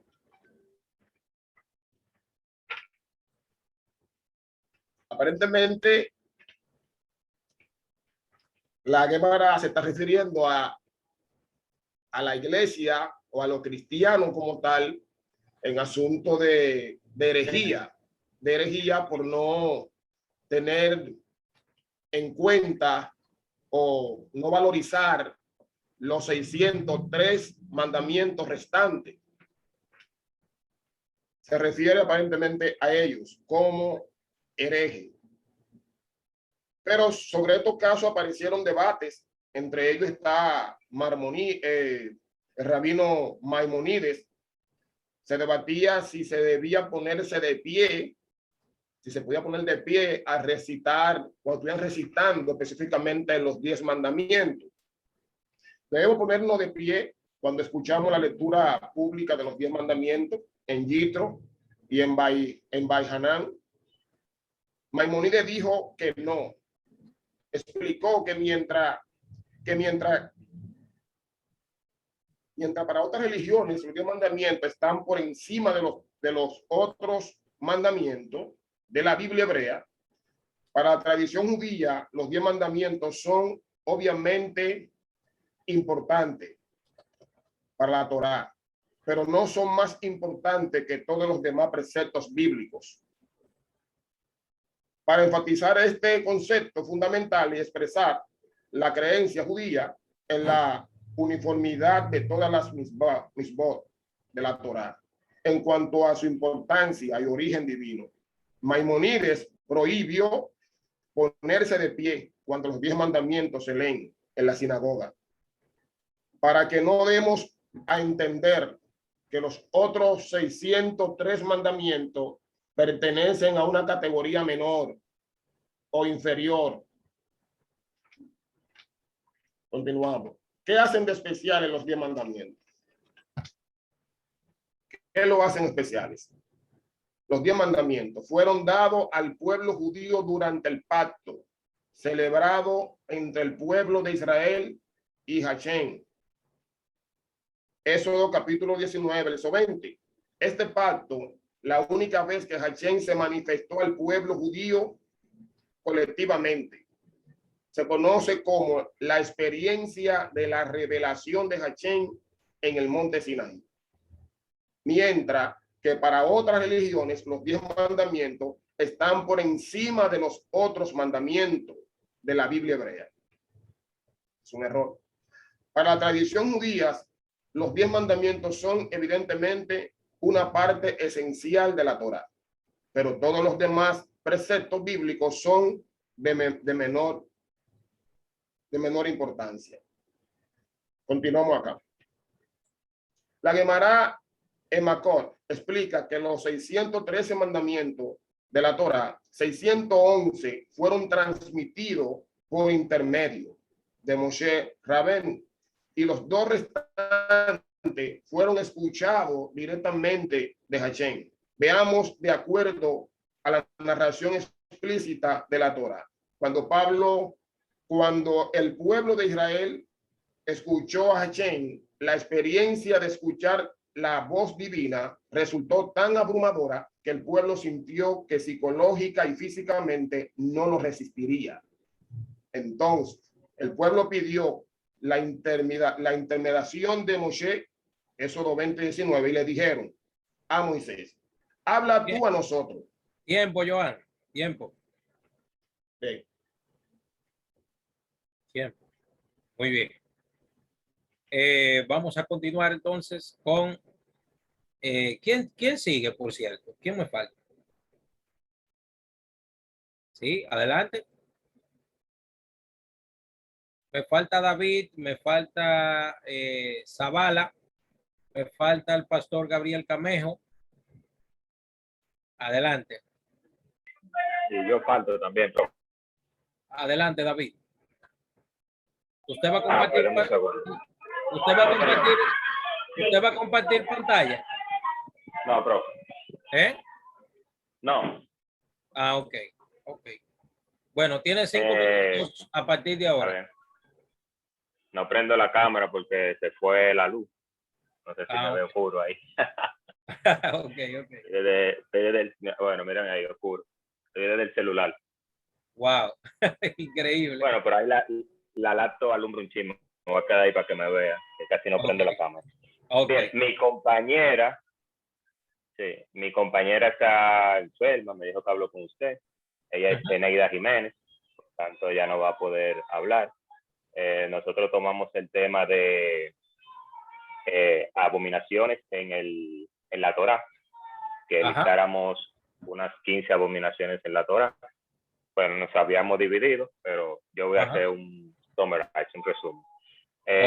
Empiezo definiendo la palabra abominación, que es una palabra que aparece mucho en el Antiguo Testamento, o el Tanakh, como lo conocemos.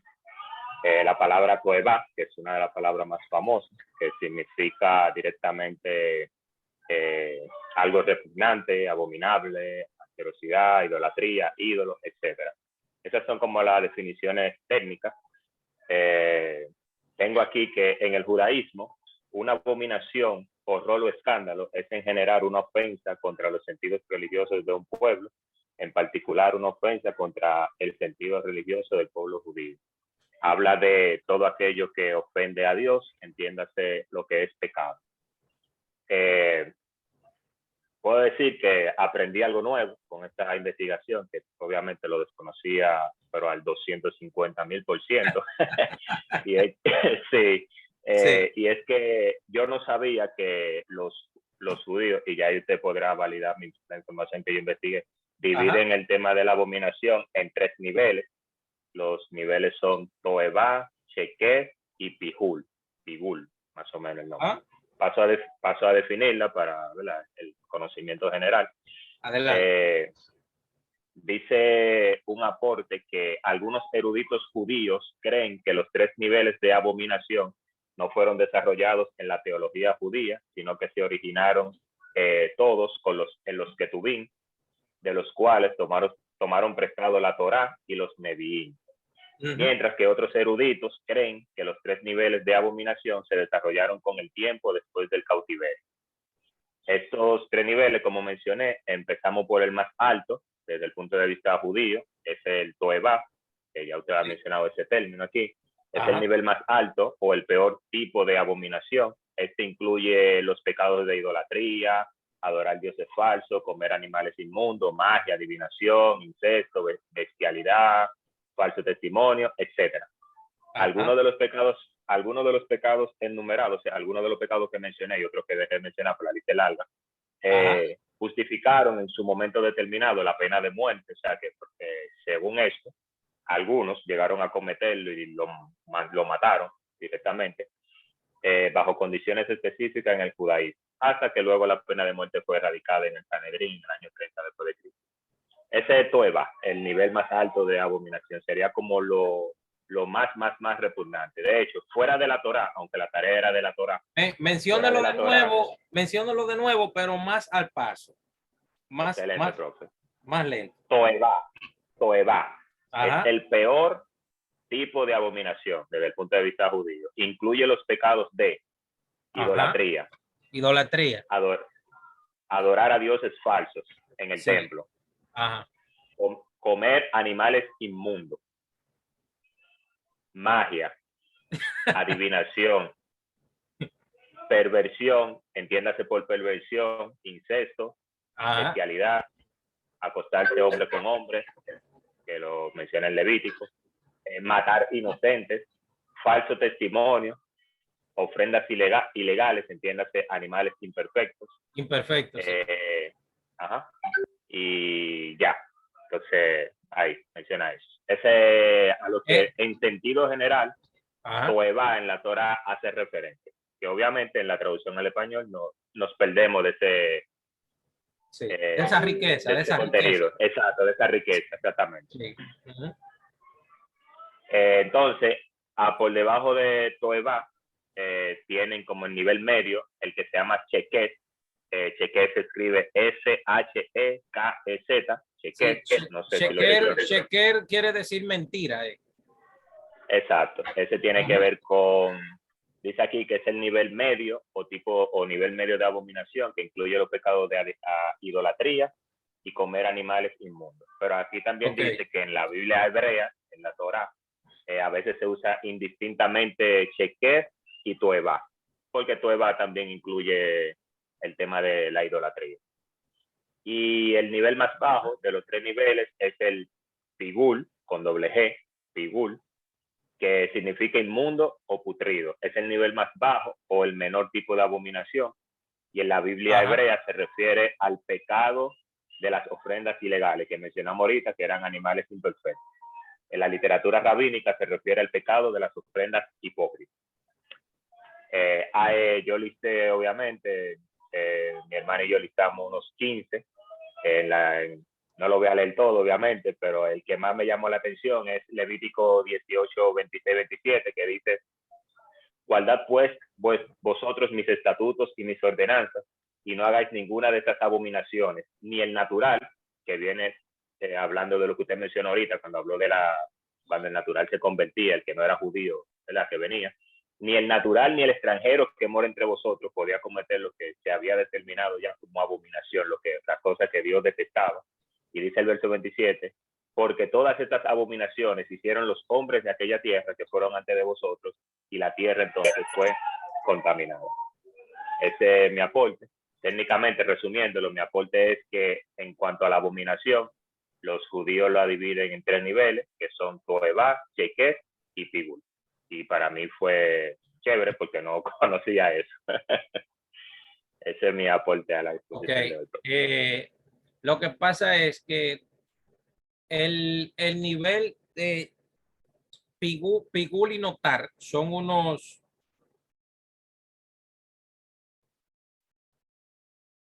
alguien dijo algo por aquí en un comentario, déjame ver. Ok, estoy saliendo. Ok.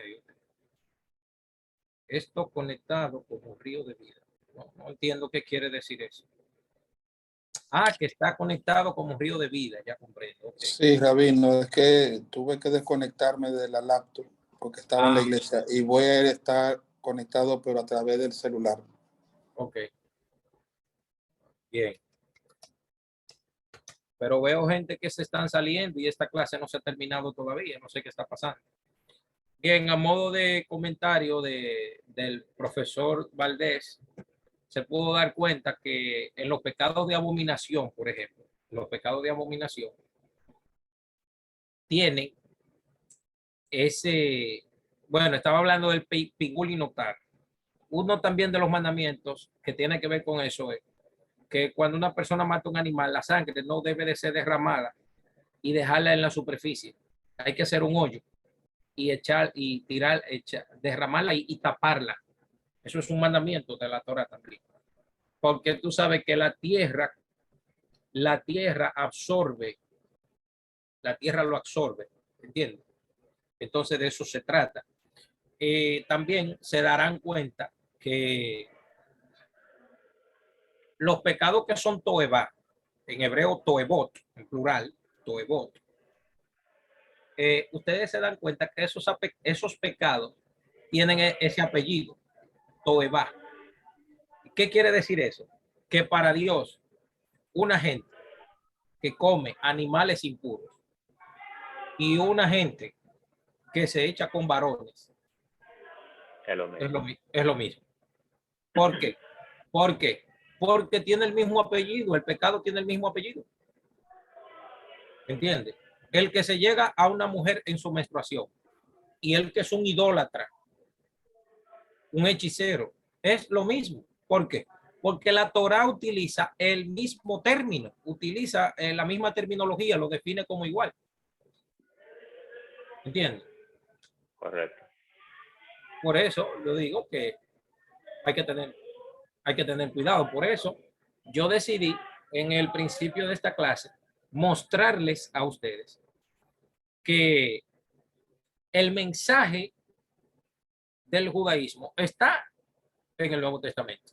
Y si ustedes se dan cuenta, estos pecados que se han estado enumerando aquí, los que enumeró el pastor Ariel y lo que mencionó aquí el querido profesor David Valdés, y se darán cuenta que esos pecados, Pablo, la mayoría los menciona. ¿Ustedes han dado cuenta que Pablo los corrige? Sí. Muchos de ellos los corrige.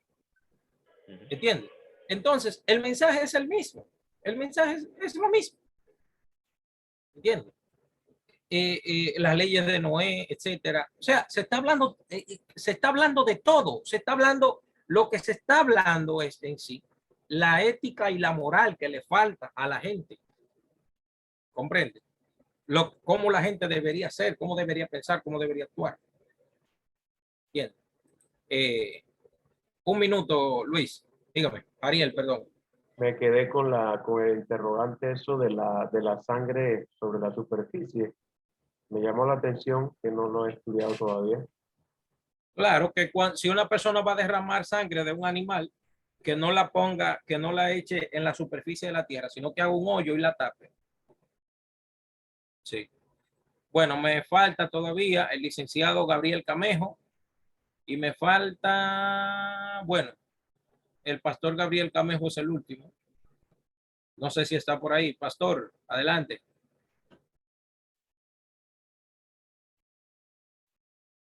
Sí.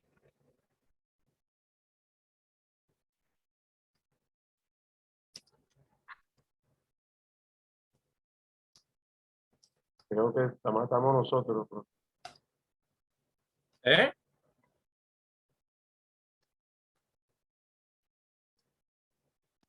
Él aparece ahí en la lista, pero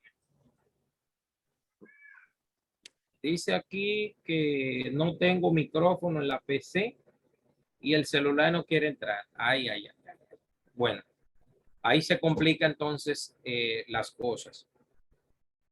Bueno, como se darán cuenta, el maestro Michel está por aquí. No sé si tiene alguna información al respecto. Ya son las 10:54 de la noche. Yo incluso hoy fue que terminé el compromiso que tenía en el otro instituto que estoy enseñando, señores. Yo estoy dando clase desde las 7 de la noche hasta esta hora. Oiga bien, desde las 7 de la noche hasta esta hora. Este mes completo, ya se darán cuenta. Y bueno, no sé si el maestro Michel tiene algo que compartir en lo que él se conecta.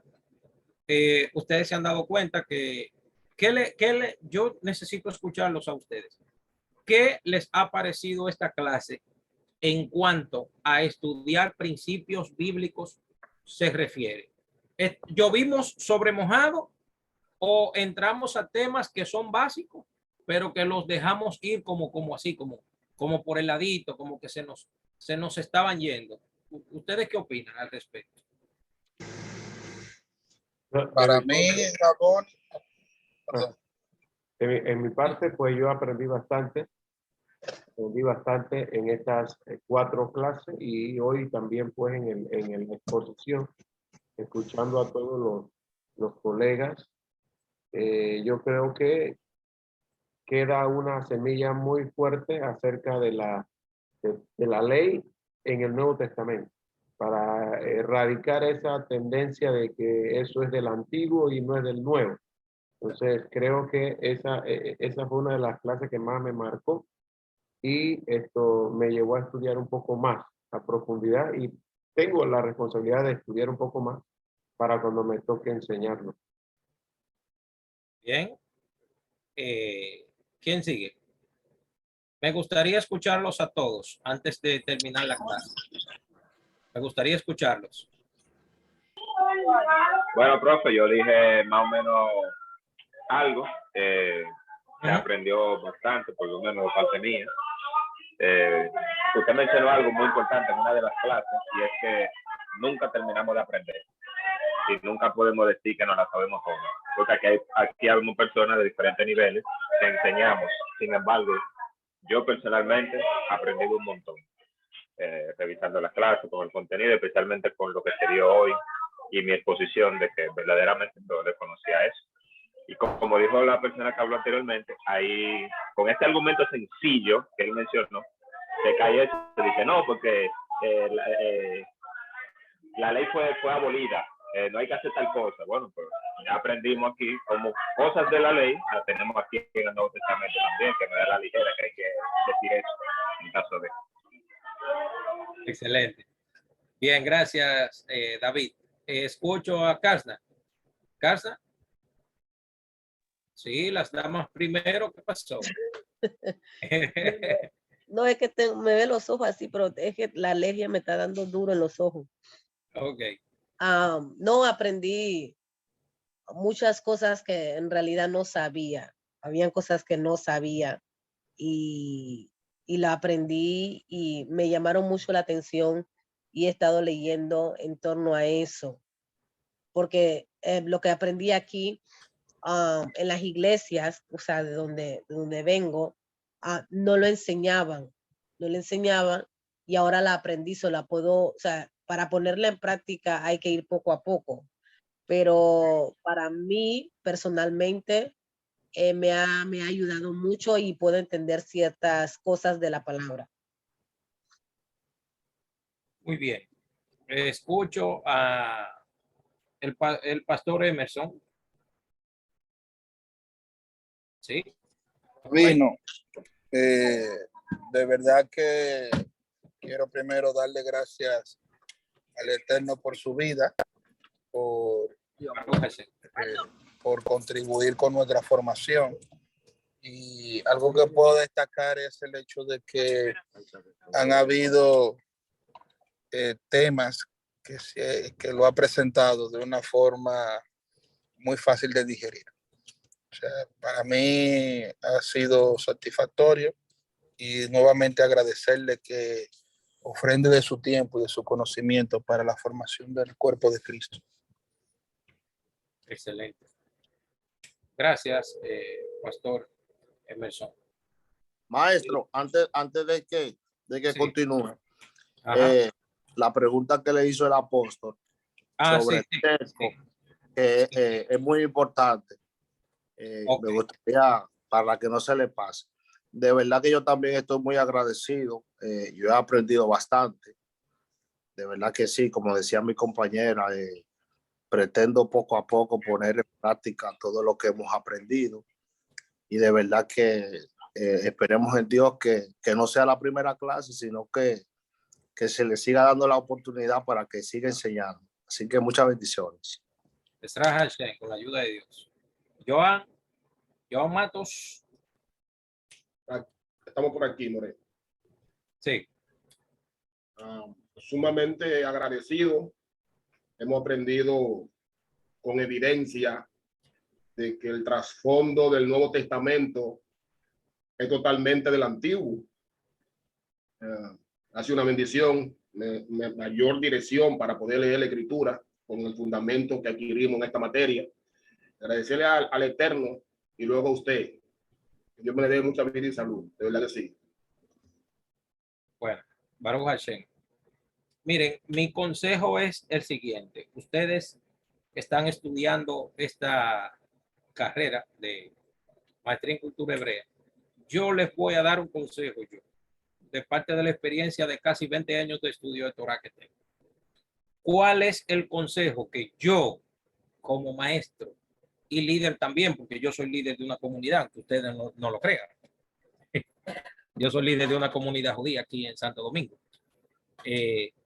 Les aconsejo de corazón, les aconsejo, enfóquense sus enseñanzas, enfóquense en sus enseñanzas, en su aprendizaje, en lo racional, en lo práctico, en lo básico y sobre todo, escúcheme bien, en los principios éticos y morales de la Torah, en la halajá, en cómo entender de lo más simple a lo más complejo.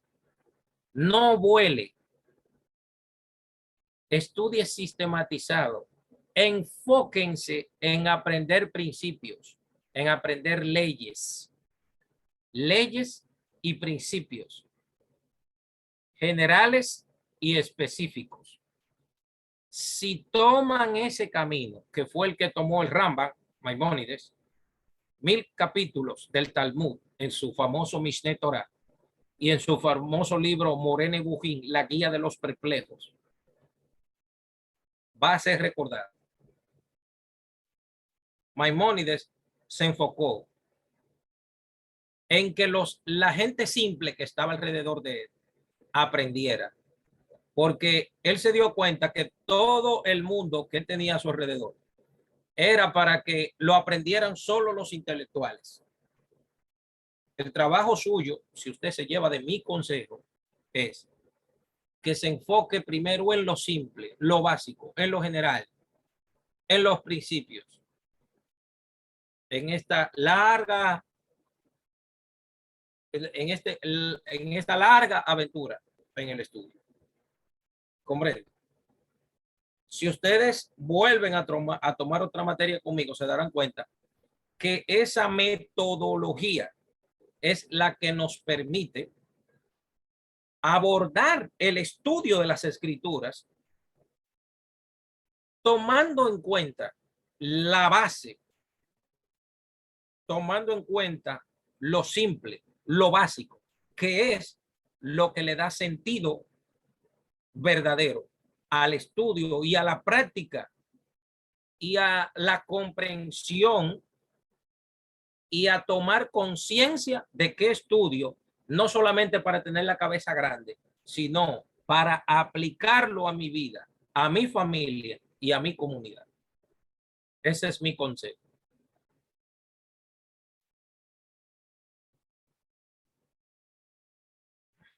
Porque hay gente que empezó a estudiar esto y ya están volando ya, pero ellos no saben correr todavía. Ellos no saben correr. Ya ellos vuelan. Ya esa gente están ángeles, demonios y yo no sé cuántas cosas, Shedin y yo no sé qué cosa. ¿Entiendes? Esa gente están ya, ya ustedes saben, esa gente vuela, ya esa gente no está en este mundo, es en el otro ya que está. Así es, profesor. Muchas gracias, muchas gracias. Todavía nos falta mucho para ser querubín, así como usted dice. Bien, de una manera sana, justa y simple, quiero mostrarles lo siguiente. El estimado apóstol Emerson me preguntó cómo diferenciar entre una alajá práctica y una tacaná. Fíjense bien, ¿qué tenemos por aquí?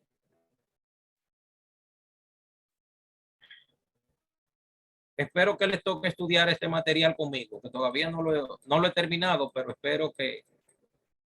Fíjense bien, enseñanza de la tradición judía repetida por Jesús. Fíjense bien, ¿qué tenemos por aquí? Fíjense bien. Fíjense este caso, que es muy simple.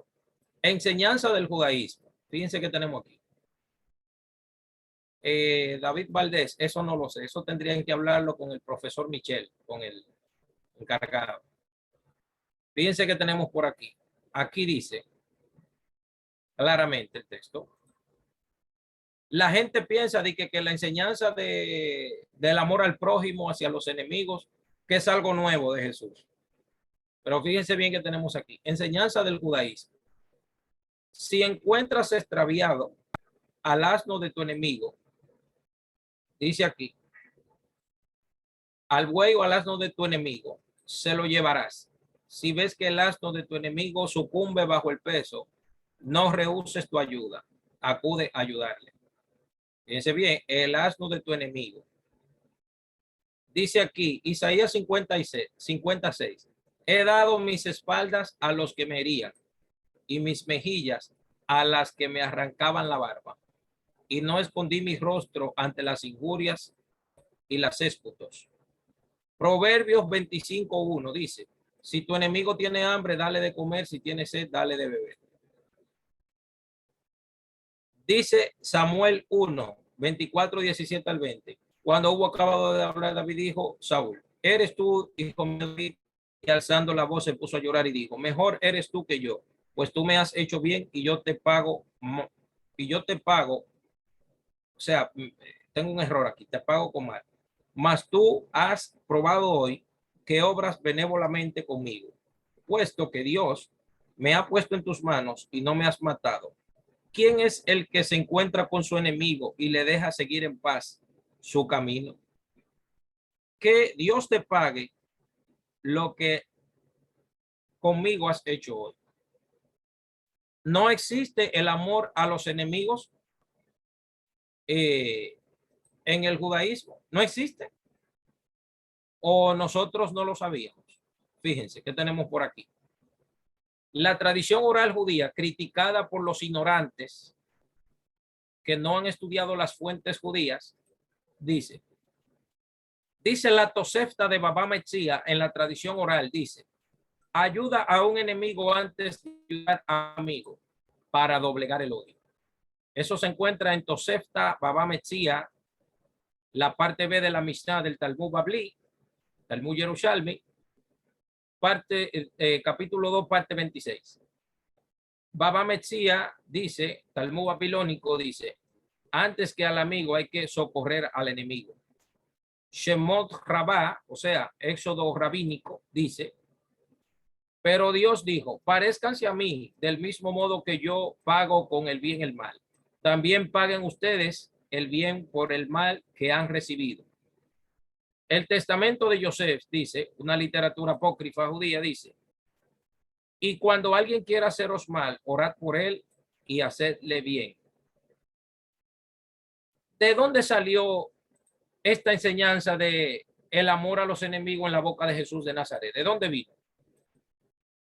Fíjense lo que dijo Jesús. Oísteis que fue dicho ojo por ojo y diente por diente. Pero yo digo, no resistáis al que es malo. Antes, cualquiera que te hiera en la mejilla derecha, vuélvele también la otra. Tengo que aclarar que eso no significa en la mentalidad judía que si a ti te dan una trompa en la cara, que tú vas a poner la otra mejilla.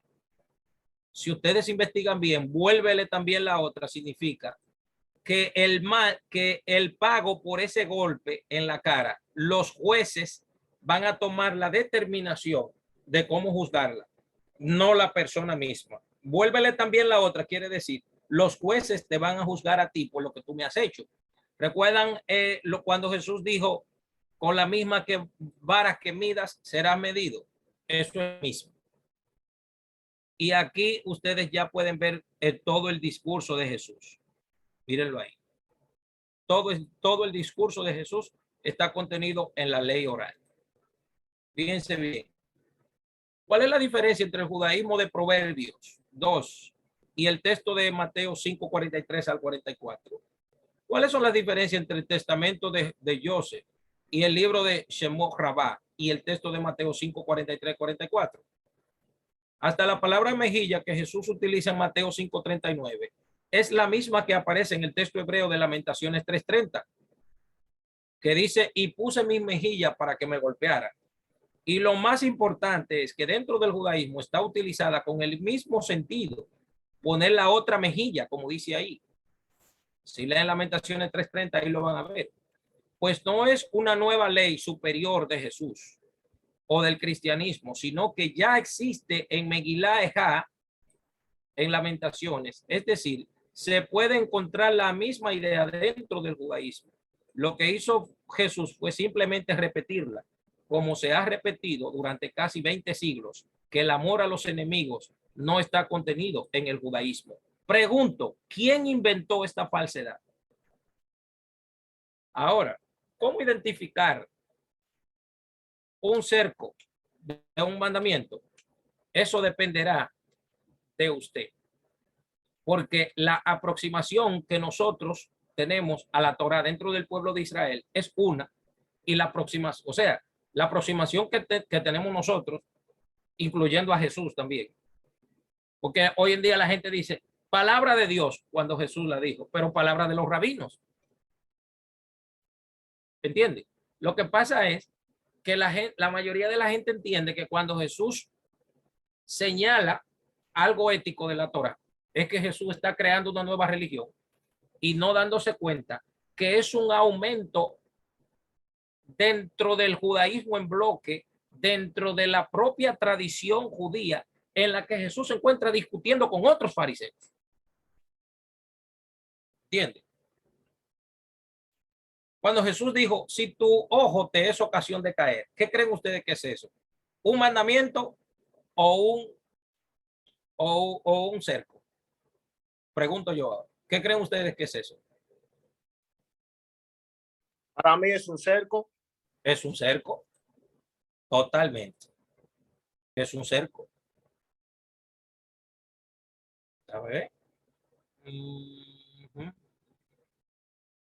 A ver. Fíjense bien lo que dice aquí.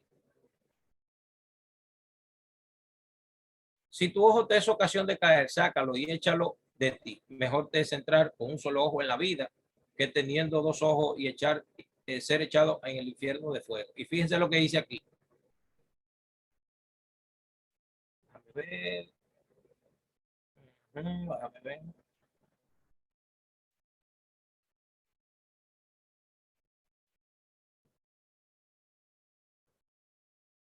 A ver si lo encuentro. A ver si encuentro la cita.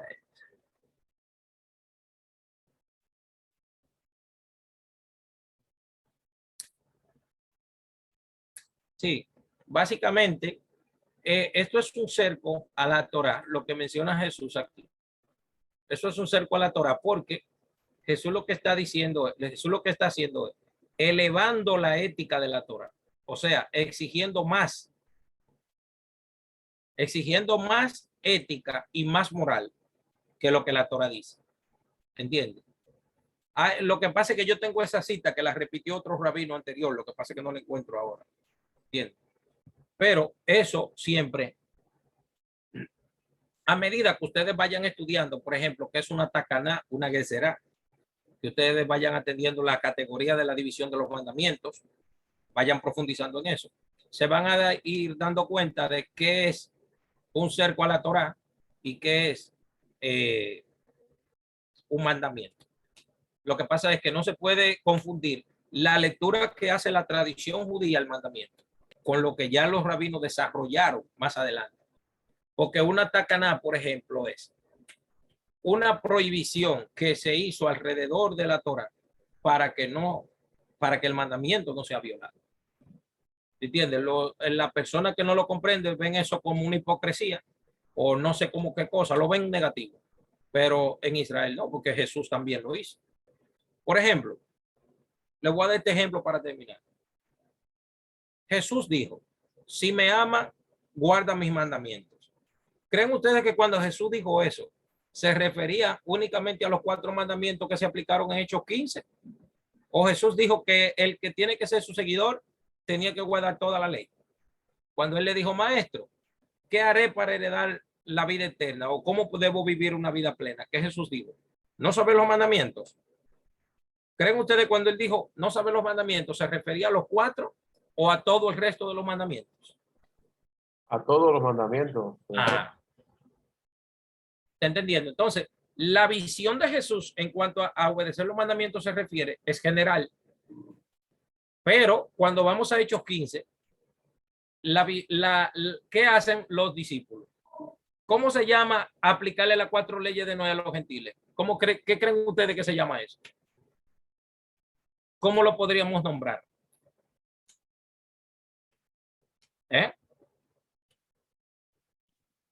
No pudiera ser un cerco en ese caso específico de ellos. En ese caso específico es un cerco. ¿Están entendiendo? ¿Por dónde va la cosa?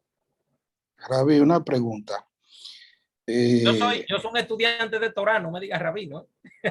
No, amado, déjame fluir en lo profético. Es con respeto que lo digo realmente. Mire, amado, me parece satisfactoria la respuesta cuando dice que la diferenciación entre un mandamiento y un cerco va a ser muy relativa al nivel de acercamiento que tenga cada quien.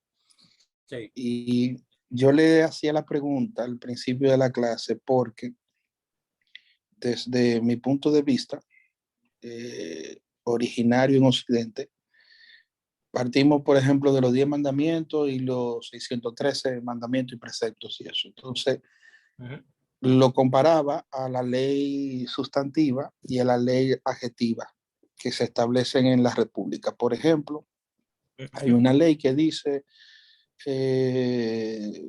X cosa no se puede hacer. Entonces, viene la ley adjetiva que te dice a ti cómo aplicar esa ley. Era la forma en la como yo veía los mandamientos. Los 613 preceptos venían a darnos una explicación clara para un mayor entendimiento de cómo teníamos que vivir la Torá.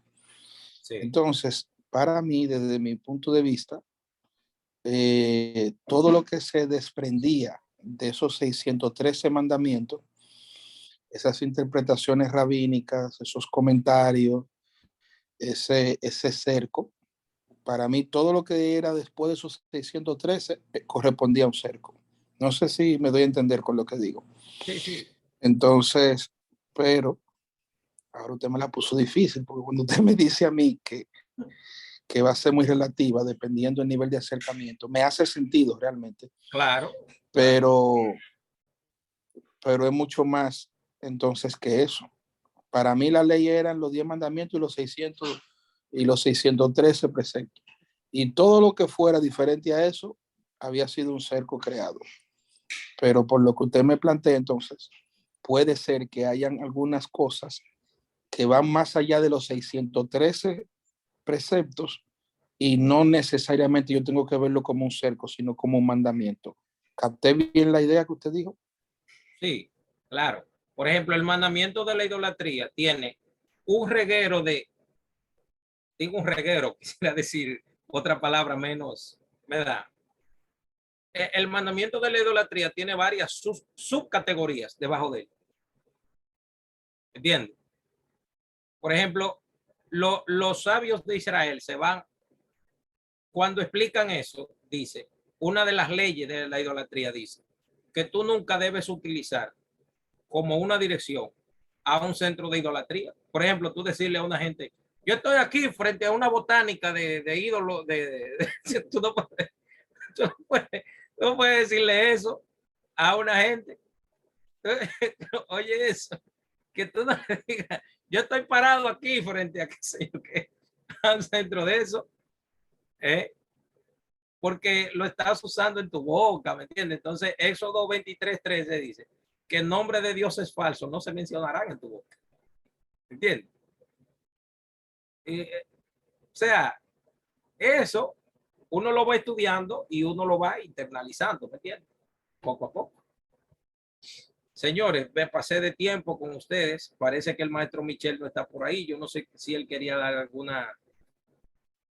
alguna información, no sé, pero él parece que no está.